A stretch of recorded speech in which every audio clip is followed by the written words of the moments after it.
Another text question says, if all religions claim to be truth, then how can Christianity make that claim and think that it is correct?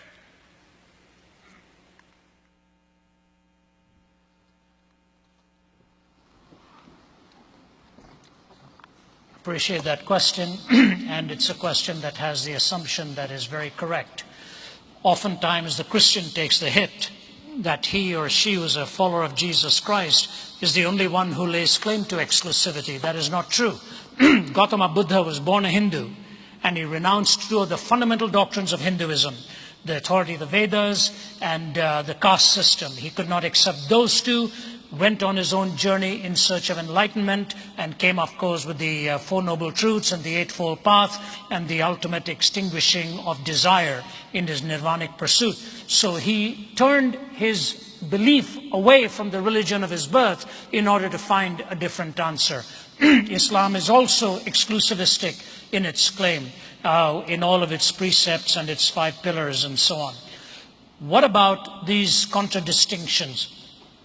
The first thing we need to know is there are distinctions, there are fundamental differences. At best, there are superficial similarities. I often hear the question posed wrongly. They'll say, aren't all religions fundamentally the same and superficially different? No, they are fundamentally different, and at best they are superficially similar. What are the fundamental claims, for example? In Buddhism, the goal is to extinguish hunger, extinguish desire. I remember talking to the first woman monk who was from Thailand to be ordained into the Buddhist priesthood. But Thai Buddhists do not ordain women, so she went to Sri Lanka to be ordained, and she has a PhD in philosophy from McMaster University in Hamilton, Ontario, and Waterloo, I guess, Ontario, McMaster University there. Got her PhD in philosophy, and she gave me the first interview. We chatted for well over an hour, one-on-one, and I sort of angled into some questions because I didn't want to be too discourteous. And one of the things I said to her is, I hear you're married. And she said, yes. I said, you have children? She said, yes. I said, but you're living in a temple by yourself? She said, yes. I said, do you not see your children? She started crying. She said, I have a car. I said, you have a car? She said, yeah. I said, okay. So she drove herself because she can't allow a man to drive her, she said, so she has to drive herself. And she says, every evening at the end of the day, I try and meet up with one of my children. She said, this is the hardest part of my life. I said, so you are on the journey to extinguishing the desire to be with your children. Is that right? Is that a fair assessment? She kept quiet. And then I said this. I said, the Dalai Lama has as his primary pursuit now the freedom of Tibet. She said, that's right. I said, why does he desire that?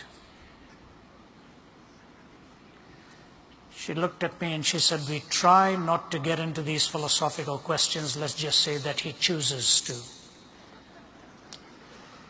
You take a look at other world religions and see where these 4 questions are dealt with. Origin, meaning, morality, and destiny. These 4 questions have to be answered in 2 ways. Follow me, please. Every particular answer has to correspond to truth, either through empirical form of measurement or through the logical reasoning process. And when those 4 answers are put together, they must cohere and not be incoherent. So the 2 tests, correspondence and coherence, I guarantee you, only in the Judeo-Christian worldview will you find these 4 questions answered with corresponding truthfulness and with the coherence of a worldview. Let me take just one example, and I don't say this to slight, but this is a fact, and we have to deal with it. I've been invited in many, many Islamic countries, and I have open forums there, and I'm going to go to one of the toughest Islamic countries within the next few weeks.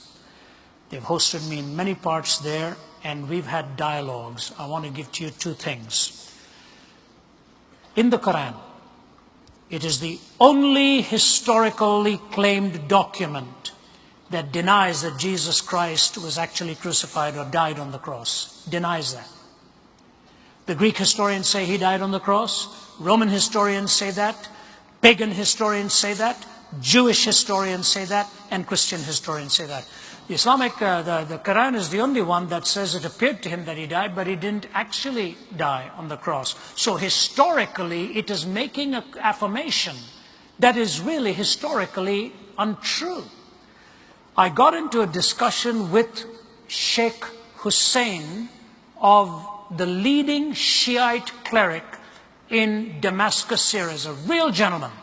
For over 3 hours we talked with an interpreter between us and an audience listening in. I was allowed to ask him one question about his faith, and he was allowed to ask me one question about mine. There was nothing, no rancor, no adversarial stance, just a perspective and counter-perspective and back and forth. It's the best way to do it, really.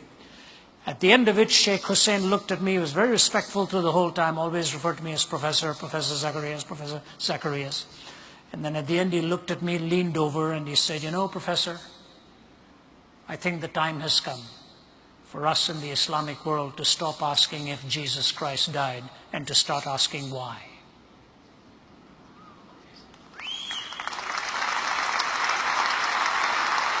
I said to him, "May I quote you on that, sir?" He said, "Yes, you may. I'm hopefully going to go there before long, and I hope we can meet up again." Origin, meaning, morality, and destiny. The Judeo-Christian worldview is not the only one that claims exclusivity, but it's the only one that takes those 4 questions with corresponding answers that are truthful and coherent answers that stand the test of time.